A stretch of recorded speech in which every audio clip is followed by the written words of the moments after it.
Pourquoi me lèverai-je? Parce que la vie est un combat. Je n'y prends aucun plaisir, je n'ai aucune force. Dans l'attente de ton amour, comme le chrétien dans le retour du Messie, ce qui importe n'est pas la longueur de l'attente, mais l'espérance de celle-ci. Il ne me reste plus qu'à attendre. J'espère le moins longtemps possible ton amour que je désire le mien. Maintenant, je sais que, tu sais que, je t'aime. C'est pourquoi je me lèverai, afin de vivre pour ton amour. Joël. Vous l'avez deviné, aujourd'hui nous parlerons d'amour, ou plutôt de Goumin, avec Roger Joël Cassi. Restez avec nous pour le décryptage.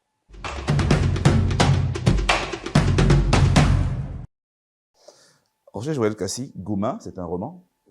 C'est une histoire d'amour de jeunesse, étrangement vécue par un personnage qui a le même prénom que vous, Joël. Est-ce qu'on pourrait dire, est-ce qu'on aurait raison de dire que c'est un roman, on va dire, autobiographique? Alors, c'est pas autobiographique, mais c'est un lien avec moi, je le dis. C'est ce qu'on appelle une autofiction. C'est une autofiction. Voilà, c'est-à-dire qu'on raconte une histoire d'un vécu. Voilà, on ne raconte pas l'histoire telle qu'elle a été vécue. Tout à fait, l'autofiction, c'est un terme qui a été inventé par Serge Dubrovski. Donc, vous vous servez d'une histoire vécue, d'une histoire réelle que vous avez vécue, et vous en faites une fiction. Au final, votre vie est le matériau de votre écriture. Mais il y a beaucoup de vous dans ce livre. Absolument, mais on ne le rend pas tel que c'est. Parce que ce n'est pas l'intérêt de rendre les choses telles que c'est, puisqu'on se rend compte qu'il y a banalité de l'histoire qui a été vécue. Alors, pour rendre ça beaucoup plus intéressant, pour que ça puisse servir à d'autres, ben on raconte une histoire de sorte que ce soit comme un enseignement. Alors, l'un des principes de l'autobiographie, c'est que soit celui qui l'écrit a une vie tellement admirable qu'elle mérite d'être lue par les lecteurs et les lectrices. La question qu'on se pose lorsqu'on est autobiographe et pas célèbre, parce que j'imagine que vous n'êtes pas au Fouet-Boigny, vous n'êtes pas Tibios Kofi, pas encore une grosse tête, ni en politique, ni en littérature. Qu'est-ce qui justifierait le besoin pour un lecteur de lire une histoire, la vie romancée de Roger Joël Cassi? Mais justement parce qu'elle est romancée.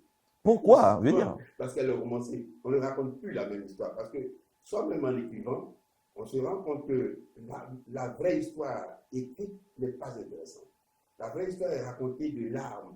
Elle est larmoyante, elle est banale. Mais qu'est-ce qu'on peut tirer de cette histoire? Donc c'est la transformation de cette histoire qui rend l'histoire intéressante. De sorte que même si des personnes ont vécu cette histoire, qui la liraient, ne retrouveraient même pas cette histoire. Donc c'est la transformation qu'on fait de cette histoire qui la rend intéressante. Mais raconter sa propre vie, je me suis levé, je me suis brossé, non, ça c'est pas intéressant. Voilà. Roger Joël Cassi, je vous entends parler, je me demande, peut-être que vous avez écrit un livre que moi j'ai pas lu, hein, parce que l'intrigue elle est plutôt maigre. Ce que vous dites, je veux dire, on a juste Joël qui est obsédé, le mot il est lancé dans le livre, il est monomaniaque. Joël, il est obsédé par Christelle. Voilà l'intrigue. Voilà l'intrigue. Mais... Je veux dire, est-ce qu'on est d'accord de convenir sur le fait que l'intrigue est plutôt maigre? Non, c'est pas que l'intrigue soit maigre. L'intrigue, tel qu'on la voit sur cet aspect-là, paraît comme une petite maigre. Mais qu'est-ce qui se passe au niveau de Joël? Il tourne en rond, il tourne en rond. En fait, tout, c'est le récit d'un jeune étudiant amoureux qui tourne en rond, dont l'intrigue ne consiste qu'à attendre quelqu'un. Attendre quelqu'un, mais qui est déchiré. Il est complètement déchiré. Donc parce qu'il se retrouve, cet étudiant se retrouve sorti de son univers. C'était quoi son univers? Les études, les maths, oui. Voilà. Étudiant en maths comme vous d'ailleurs, qui est prof de maths. Oui, je suis prof de maths. Donc, il est dans les études. Donc, voilà, c'est ce déchirement-là qui est raconté. Et la question qui, la question qui revient, je pense à de grandes œuvres de la littérature qui partent sur le principe d'écriture d'intrigues maigres. Là, je pense que l'une des œuvres considérées par excellence, ce serait L'étranger d'Albert Camus. L'intrigue la plus maigre possible. Oui, l'intrigue la plus maigre possible. Ici, on a une intrigue qui est très très simple, qui tient en une seule phrase. Joël est obstiné par Christelle. Et vous dites que vous mettez l'accent sur la façon dont il vit ce déchirement, il vit ce refus d'amour-là. Cela exigerait que l'écriture ait mis l'accent sur la vie émotionnelle de Joël, ce qui n'est pas le cas, c'est que des dialogues. Non, monsieur Joël, non, on a plus de dialogues. À aucun moment, on a accès à la vie intime et intérieure de Joël. À aucun moment. Oh, bah, allez-y, hein, vous avez le livre avec vous. Moi, je suis tout oui. Mais la première partie me dit tout. À 22 ans, inscrit à l'année de licence de mathématiques, je n'avais pas en peine avec une petite amie. En tête de métrothèque, il était page 15. Reçu les études. Même promenade inspirée par je ne sais quel démon, je suis rencontré une jeune fille dont je fus éperdument épris dès le premier regard. Oh, elle ne voulait que pour mon ami. Un nom, un autre apparemment. Pas à mon sens. À ce moment de ma vie, je n'avais que les études comme on dit. Ce régime avait pris des proportions dévastatrices dans ma scolarité au point de me faire déserter les antipirates et les artefacts. Et alors, je me mis à agir comme si je mettais en pratique les concepts des livres sur l'art des petits. C'est une mise en situation. Mais on n'a pas accès. Je veux dire que dès le moment, et là, c'est la question que je pose finalement. Je veux dire, dans le choix que vous faites, peut-être que c'est un choix que vous allez maintenant justifier, c'est très superficiel finalement de dire je souffre. Dans la plupart des œuvres, on a accès à la vie intérieure du personnage, au tourment vécu de l'intérieur. Et restons sur les débuts. Oui, d'accord. Restons sur les débuts. Prenons par exemple la page 17. Vous écrivez « Avant de rencontrer ma belle élue, aucune fille n'avait ébranlé mon cœur d'adolescent. » À la page 18, vous écrivez « J'avais abordé des filles sans jamais avoir été capable de leur avouer mon désir d'elles, tant j'étais perturbé à l'idée d'ouvrir la bouche pour dire « Tu me plais » ou « La veuve ensangée, je t'aime ». Est-ce qu'il n'y a pas un paradoxe là? Il nous dit d'abord, avant de rencontrer Christelle, bah, les femmes ne l'intéressaient pas. Les femmes ne l'intéressent pas. Et ici, il dit, j'avais abordé des filles. Comment est-ce qu'on aborde des filles? 18. À cette date, j'avais abordé des filles sans jamais aborder vous rencontrez une jeune fille, mais pas plus que ça. Vous abordez les filles qui ne vous intéressent pas. Non, vous abordez les filles. Vous jouez avec les... Ça ne va pas plus loin. Joël joue avec les filles. Vous connaissez le paradoxe, Joël Kofi. C'est pas bien grave. Donc... Pas du paradoxe, aucun abordé, c'est une rencontre, puis on ne va pas plus loin. Ok, si vous le dites, on va laisser le soin. On va laisser le soin au lecteur de dire si on aborde des filles, si on n'est pas intéressé par elles. Juste pour le jeu, hein. Ouais, Joël aimait jouer. Oui, c'est ça. Il aimait jouer, mais il ne peut même pas aller plus loin. Soit parce qu'il est plus, soit parce qu'il ne veut pas intéresser. Donc, on n'est pas très sûr finalement. Il n'est pas quoi? On n'est pas très sûr finalement. Sûr de quoi? Sûr de la raison pour laquelle. Est-ce que oui, il abordait parce qu'il était intéressé ou pour s'amuser? Il peut avoir l'instinct d'être intéressé, mais devant la réalité, il se rend compte que non, il ne peut pas aller plus loin. Ah là, c'est vous qui nous l'expliquez. Mais au moins, heureusement, vous êtes là. On espère que les lecteurs seront là et que... Mais c'est le charme de l'écriture. Le charme de l'écriture, c'est pas que parce que l'auteur a écrit, il détient donc la crise d'explication des choses. Ah, mais chacun, la façon de lire, Roger, c'est intéressant d'avoir cette... Bien sûr, Roger Joël Kassi, Si on croit qu'il a dit, et comme c'est lui qui l'a dit, donc c'est vrai parce que c'est lui qui l'a dit, on fait une petite discussion. Vous visez la jeunesse et vous avez un roman qui est très philosophique. Est-ce que vous pensez que les jeunes iraient vers des lectures philosophiques? Alors, c'est dit en fait que si toute notre vie même n'est pas philosophique, quand vous vous levez le matin, vous posez la question, pourquoi je me lève? Souvent, on le fait juste par habitude. Mais il y a la question qui vous dit, pourquoi je me lève? Ah, vous posez le matin, vous n'êtes pas en retard, vous posez la question, pourquoi vous vous levez? Sûr, vous avez du temps le matin, Joël Kofi. L'habitude vous fait agir vous avez par automatisme. Mais dans la réalité, hein, il faut poser quand même cette question-là. En fait, c'est vrai qu'on ce ne sera pas de la haute philosophie, mais il y a quand même des séquences qui disent qu'il faut vraiment se réfléchir. Parce que la partie philosophique, c'est surtout faire attention à la façon dont on réagit quand quelque chose nous arrive. Ce n'est pas ce qui nous arrive qui est grave, c'est notre réaction. Ça, c'est le stoïcien qui nous parle. Et d'ailleurs, la question que je posais pour le lectorat jeunesse est l'intérêt ou bien la façon dont il pourrait être rebuté par la plupart des passages du texte. Je lis un extrait à la page 61. On est dans la scène avec le prof de philo. Il n'y a rien à dire. C'est un drame cornélien. Que choisir entre l'amour et le devoir des études? Naturellement, ces études. Et voilà la question résolue. Au fait, on aurait plutôt mal formulé la problématique, car le plus important, disent les philosophes, ce ne sont pas des réponses, mais les questions. Alors, demandons-nous ce qu'il peut choisir entre l'amour et le devoir des études. Pour choisir, il faut qu'il sache de quoi il s'agit. Des études qu'il a toujours brillamment réussies, je n'en parlerai pas donc, de m'étendre en long sur le désamour qu'il vit actuellement. D'après les stoïciens, les choses ne sont ce qu'elles sont que par l'interprétation que nous leur accordons. c'est ton choix de souffrir qui te vaut de souffrir et non parce que cette jeune fille te dit non, et etc. Est-ce que vous n'avez pas peur qu'un lectorat jeune n'ait pas envie de lire ces passages? Et il y en a beaucoup dans ce texte, il faut le dire. Oui, mais je pense qu'à un certain moment, il faut accepter que l'être humain doit penser, il doit réfléchir.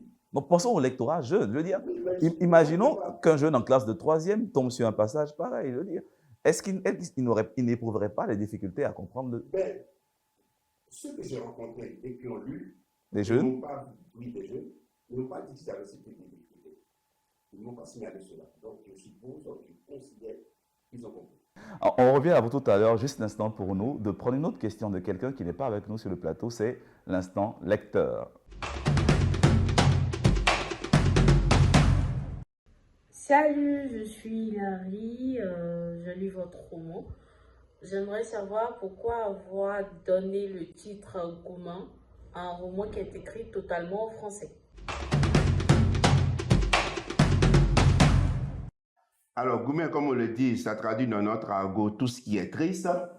Et comme dans toute l'œuvre, vraiment, c'est la tristesse du vécu de Joël qui est raconté. On a donné ce titre de Gourmet pour raconter que vraiment, qu'il est dans une vie perpétuellement triste entre sa vie scolaire et puis cet amour qui se refile à lui. Mais ce qui est à dire, c'est que ce n'est pas une histoire d'amour qui est racontée. C'est une histoire de rupture de ses études par la faute d'un amour qui n'a pas existé. Voilà le Gourmet réellement. Voilà qui a réagi. Et je suis vraiment content que cette question ait été posée. Merci beaucoup. Alors, Joël Cassi, Oui. ou Roger Joël Cassi, je vais dire Joël Cassi pour faire plus court. Moi, je peux même pour les autres fois à venir, je vais être Roger J. Cassi. De toute façon, parce que j'aime bien qu'on m'appelle RJK. Ah, J'ai un compte TikTok où je mets ça. TikTok, hein? Oui, Alors, oui, vous êtes vraiment très jeune, hein? Il fait des interprétations rap de Gazo, il m'a même. De Gazo. Oui, il m'a éclaté, j'ai chanté pour vous aider, elles sont dans mon corps. Ah ben ça, ben c'est bien ça. On a un écrivain d'un certain âge qui est plutôt branché côté jeunesse et c'est très bien. C'est très rare. Hein, parce que, Je n'ai pas arrêté d'aimer le rap. Ok, mais c'est bien ça. Gazo sera très content de le voir. On m'a dit qu'il y a eu 1,7 million de vues et qu'il a tagué. Super. Flattez-moi. Ok, revenons au titre Gourmand. Oui, d'accord. Je veux dire que, et là je fais une parenthèse rapide sur le choix du titre, parce que je fais rarement ça. Vous convenez avec moi que cela peut fonctionner presque comme du racolage. Je veux dire, quand on voit Gourmand, moi je m'attendais de prime abord à lire un texte qui est totalement écrit en ouchi ou en français ivoirien, ou au moins où cette langue serait très présente. Et pourtant, quand on la lit, on se rend compte que on est à un niveau un peu plus élevé d'expression en français. Moi, c'est pas du racolage. Moi, je pense qu'au fur et à mesure, il y a des expressions qu'on est en train de donner à l'histoire française. Moi, je comprends. Je comprends, mais... C'est une façon pour moi de dire. Aujourd'hui, on commence à se familiariser avec. Ah, tu m'as mis dans Gourmet, tu m'as mis dans Gourmet. On ne sait pas, au fur et à mesure, je dois dire, écoutez. Mais il y a un décalage. Non, je suis d'accord. Écoutez, le mot Gourmet, on l'emploie toujours, partout. Oui. Mais est-ce que vous êtes d'accord de dire qu'il y a un décalage entre le titre, la langue du titre et la langue du roman? Bon. Ça, au moins, il faut le reconnaître. Oui, bien sûr, bien sûr, bien sûr. Je reconnais que même, c'est quand même le langage simple, parce qu'il ne faut pas effrayer les lecteurs. Alors, revenons à l'obsession de Joël, d'accord, à cette fameuse Christelle. Au final, à cause de cet amour, il va perdre 3 années de son parcours académique. Évidemment, il est sauvé par le parapluie atomique de l'époque. Oh non, il n'existe plus, on en a tous bénéficié quelques années. On va dire heureusement. Oui. Donc, que justifie l'obsession de Joël pour Christelle? Pour un élève aussi studieux, on veut dire, on se dit même que c'est très peu vraisemblable. Est-ce que c'est votre histoire? Mais c'est ce que je dis. C'est votre histoire? Quand on dit c'est très peu vraisemblable, c'est une histoire qui est arrivée. Vous avez perdu 3 années. Moi, j'ai perdu 5. 5 années pour une femme. Oui. Waouh. J'ai perdu 5. Mais je l'ai dit, si je voulais raconter ma vraie histoire, elle aurait été encore plus compliquée. Elle aurait été beaucoup plus compliquée à écrire parce qu'elle aurait été pleine de larmes. Donc j'ai écrit vraiment quelque chose à l'eau de l'eau. Je Pas confirme. qu'on dise que c'est pas... Non, c'est du roman sentimentalo-philosophique. Voilà. Hein, il faut l'assumer. On n'est pas pleinement dans le style Adora, ce que j'aime beaucoup en soit dit en passant. Parce que il y a eu la grande version, qui aurait été un roman de 400 pages. Et pour mon premier roman, je préfère faire un extrait pour donner le film. Alors, c'est tenter de justifier ce qui s'est passé, ça vraiment, c'est impossible. Revenons à, donc, on veut comprendre l'obsession de Joël. J'imagine que tout lecteur et toute lectrice aimerait bien comprendre. Qu'est-ce qui pousserait un étudiant aussi brillant que lui à mettre ses études en suspens pour courir après une fille qui ne l'aime pas? La folie et l'idiotie. La folie et l'idiotie. Parce que ça arrive, vous ne vous expliquez pas cela. C'est même quand vous tentez d'expliquer que vous devenez encore plus fou. Voilà, c'est ce que le philosophe appelle la monomanie. C'est une idée fixe. Et quand nous sortit ça, on essaie de l'aider, mais il ne rien comprendre. Il est borné. Et quand ça arrive, on est borné. Les uns voient clairement que tu tentes d'enfoncer. Mais toi, tu dis non, je n'en fais pas. Tant que cette histoire n'est pas conclue, il n'y aura plus d'autres histoires dans la vie. Ok, monsieur Joël Kassi, entre les lignes, on a une autre idée fixe, celle de rendre hommage à des grands écrivains, les grandes plumes. Kateb Yassine, un écrivain et poète algérien né en 1929 et décédé en 1989. Il est considéré comme l'un des pères de la littérature algérienne moderne et a joué un rôle crucial dans le mouvement littéraire et politique du courant de la négritude. Son œuvre la plus célèbre est Nedjma, paru en 1956, un roman emblématique qui explore l'identité algérienne et la lutte pour l'identité à travers l'histoire d'une femme, Nedjma. Ce roman a marqué un tournant dans la littérature algérienne et est considéré comme un classique de la littérature francophone. Kateb Yassine était également un dramaturge prolifique et a écrit plusieurs pièces de théâtre, dont Mohamed prend ta valise, paru en 1966, et Le Cercle des représailles, paru en 1970. Il a utilisé sa plume pour dénoncer l'oppression coloniale et pour promouvoir la lutte pour l'indépendance de l'Algérie. Son héritage littéraire continue d'être célébré et étudié en Algérie et dans le monde francophone.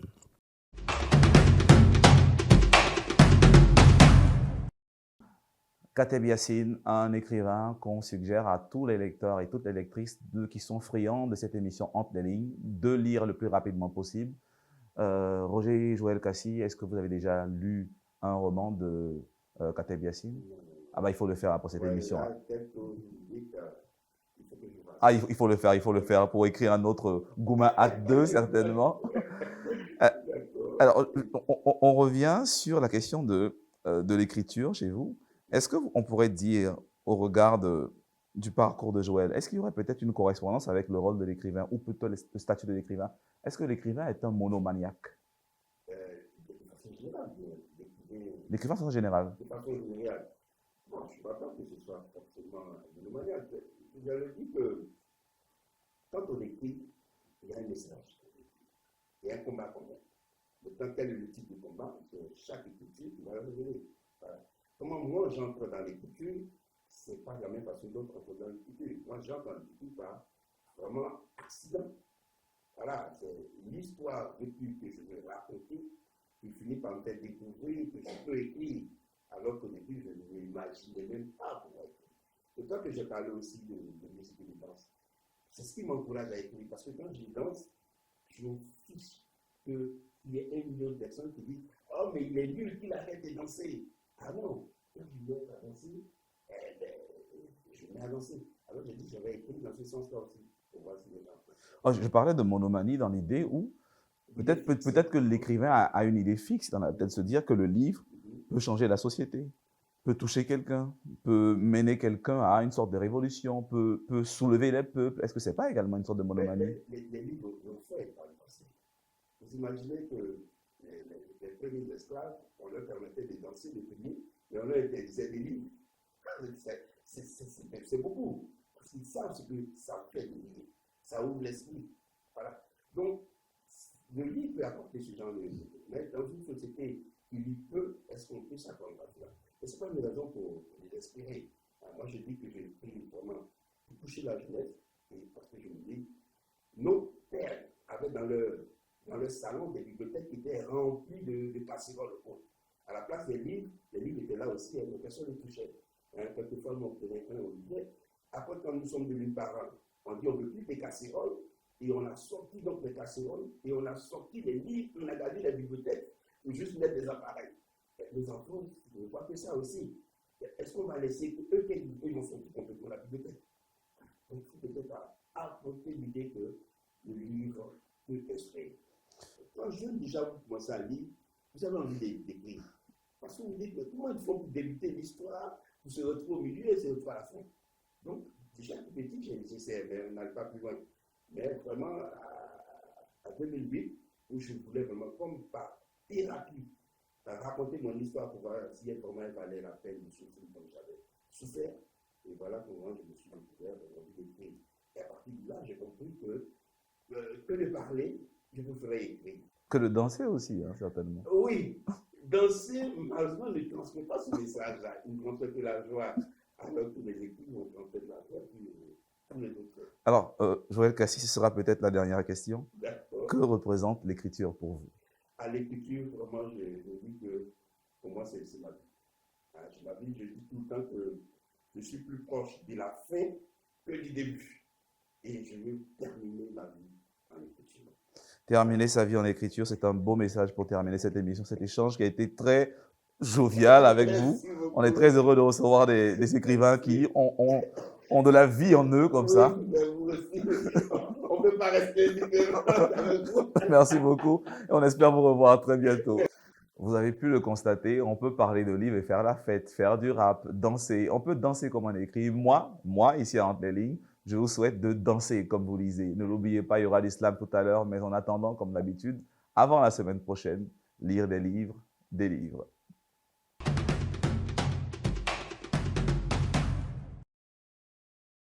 A, B, C, D, E, F, G, H, I, J, K, L, M, N, O, P, Q, R, S, T, U, V, W, X, Y, Z. Mariam joue à la balle. Mariam joue à la balle. La balle, balle, bo, a, ba.